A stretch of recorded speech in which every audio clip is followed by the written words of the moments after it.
I just got a new laptop, and it came with a webcam, and I go on YouTube a lot, so I decided maybe, start my own channel.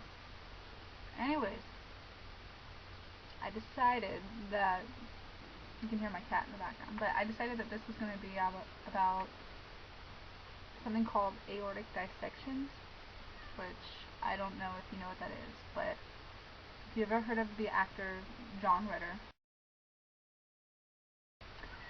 then you should know that, you know how he died. Like, he was on, like, 8 Simple Rules for Dating My Teenage Daughter, and then out of nowhere, he died. Like, he was really young, and John Ritter's a really funny guy. If you've ever seen his movies, he's funny and bad parent. But, anyways, what an aortic dissection is it's this, like, giant vein. It might be an artery, I don't know. It has blood in it. And I used to know what it was, I forgot. But it's in your heart, and aortic dissection is when it just kind of blows apart. Like, and blood just starts rushing in your body and stuff. And, I mean, you usually start getting chest pains, real bad chest pains. You call the ambulance, and they give you aspirin because it's chest pain. They probably think that it's a heart attack, and the aspirin thins your blood, and you bleed out more. Anyways, my point in making this video is that my dad died like 3 months ago, and he died of an aortic dissection. I had never heard of it up until the morning we got the call that let me start off by, like, telling you what happened. Me and my mom, it was a Saturday morning, me and my mom went to her work at like 9 in the morning, and I'm sitting there on her laptop in this place, just chilling. She's a hairdresser. And out of nowhere, she, like, comes in the main lobby, just kind of freaking out, like, oh, Dad's in the hospital, they had to call an ambulance, he was complaining of chest pain, so I'm freaking out, and I started, like, crying in the hallway, thinking, oh my god, okay, it's just a heart attack, it's a minor heart attack, he's 46, he's going to live, it's okay, he's just fat.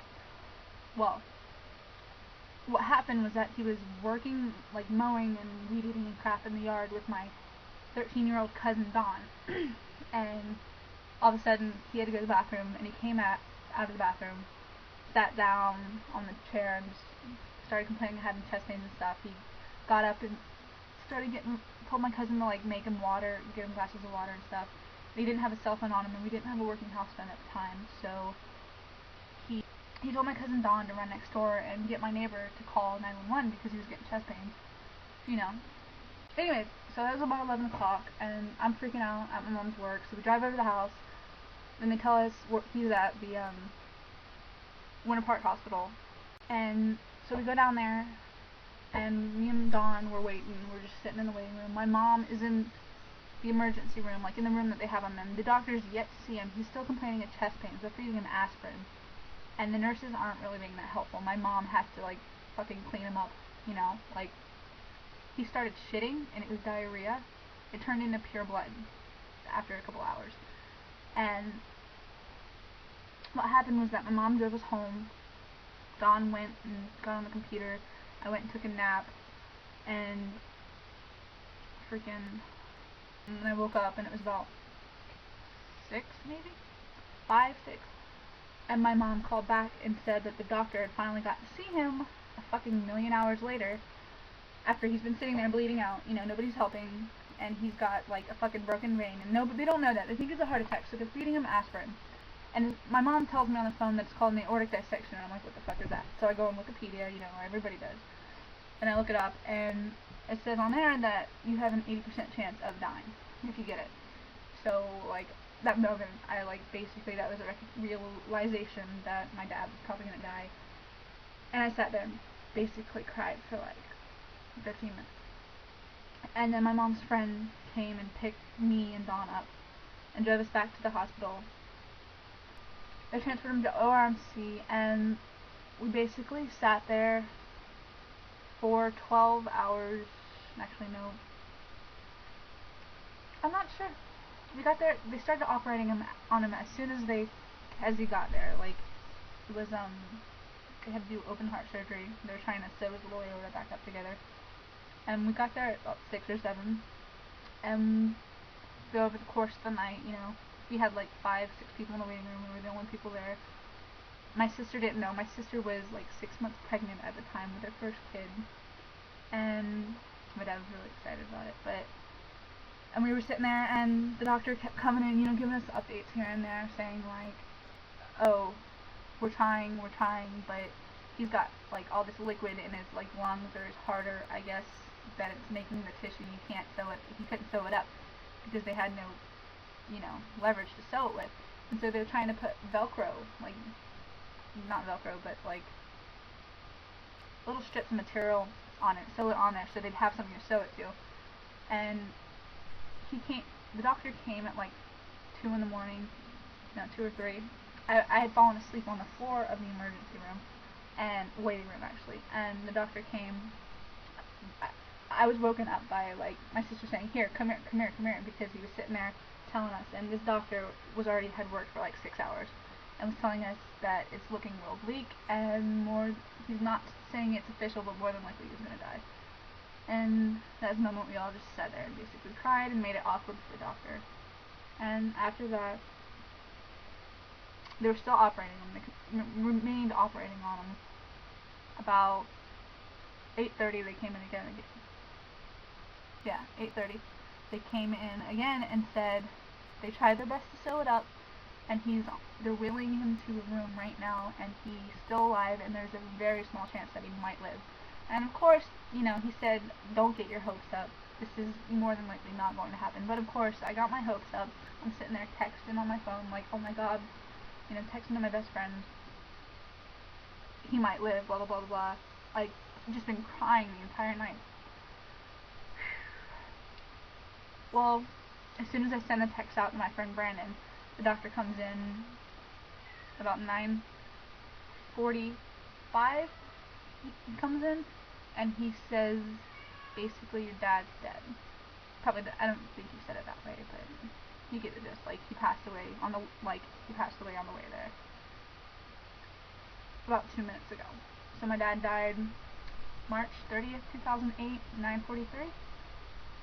It's real tragic. We had the funeral a couple days later. Everybody's crying, But what got me thinking was he sat in the emergency room waiting for 6 hours at least. He got there at 11. He didn't leave to the other heart area across town until 6 o'clock. He got there at fucking 11. And he sat there the entire time. They hadn't checked up on him at all. They were giving him aspirin, which was making the blood thin, which basically did not help the situation. And I don't know. It was real fucked up. It was neglect. And whether they knew it or not, I'm thinking that might have been a contribution to my dad's death, was that the fact that he sat there with no help. And yeah. So what I'm trying to say by this video is that if my dad was only 46, that was in the middle of nowhere, and on the way to the hospital, there had been another guy in his mid-30s who had the same exact thing, who died on the way there. And my point in making this was that if your dad or your grandpa or your husband, even if you're old and you watch YouTube, which is kind of weird, if he starts complaining of chest pains, do not automatically assume that it's, a heart attack, because you're letting yourself down if it ends up not being that, and it ends up being something much worse, which I didn't think that was possible. I'd never even heard of it. I didn't know what it was. And within less than 24 hours, he was dead. Healthy, he's like 250, 260, I know that's bad, but he's kind of overweight, and he was 6 foot tall. He was a big, real strong, smart homemaker, bring the bacon home, He's the reason I am who I am. And I'll get a picture.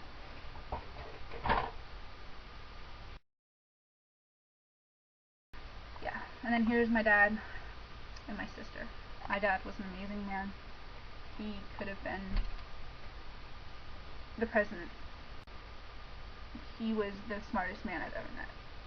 And yeah, other people you probably didn't know about had aortic dissections in addition to John Ritter was John Lennon.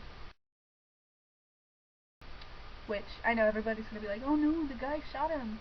What happened was that the guy shot him, and it burst open his aorta in his chest. He bled out.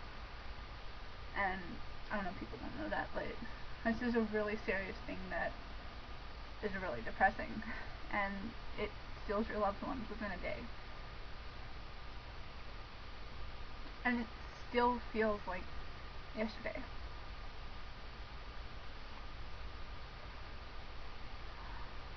Again, that's a depressing person.